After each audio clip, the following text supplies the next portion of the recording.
পাউরুটি, ঘরে তো পাউরুটি অনেক পড়ে থাকে, তাই এই দুধে পাউরুটিগুলো দিয়ে নরম করব। আমি ধারগুলো কেটে নিয়েছি হালকা হালকা করে, কিন্তু খুব বেশি করে কাটতে হবে না। দিয়ে পাউরুটিগুলো ভালো করে সিদ্ধ হবে, সিদ্ধ হয়ে কমে যাবে। তারপর আমি ম্যাঙ্গো দিয়ে ম্যাঙ্গো আইসক্রিম বানাবো, দেখতে থাকুন। পাউরুটিগুলো ভালো করে নরম করে নেবো।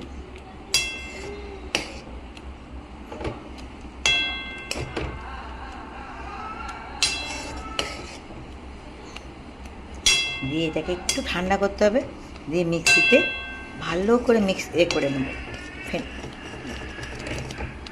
বেটে নেবো, মানে জাস্ট একদম যেন না গুড়লে থাকে, ডালা থাকে।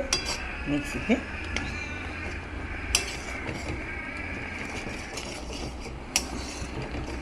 একটু ঠান্ডা করে নেব, একদম শুকনো গেছে। এবার এটাকে মিক্সিতে বাটবো, ঢেলে দিচ্ছি মিক্সিতে।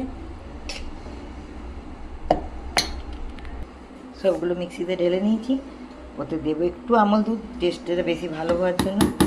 আর দেবো চিনি, এরকম 2 চামচে চিনি দেবো।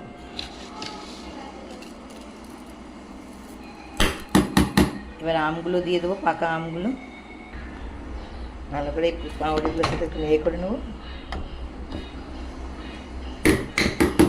এবার এখানে আম কেটে রেখেছি, আমগুলো দেবো ওতে।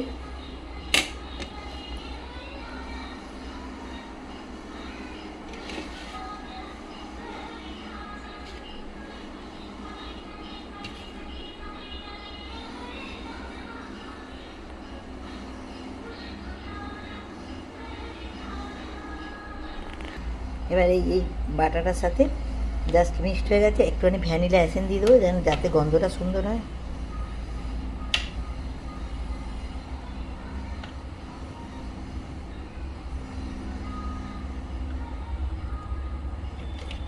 আর একবার করে নেব।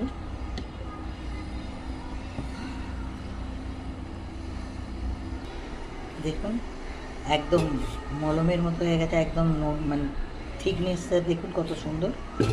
এবার কিসে করবো দেখুন, এই পাটটাতে আমি ঢেলে দেবো।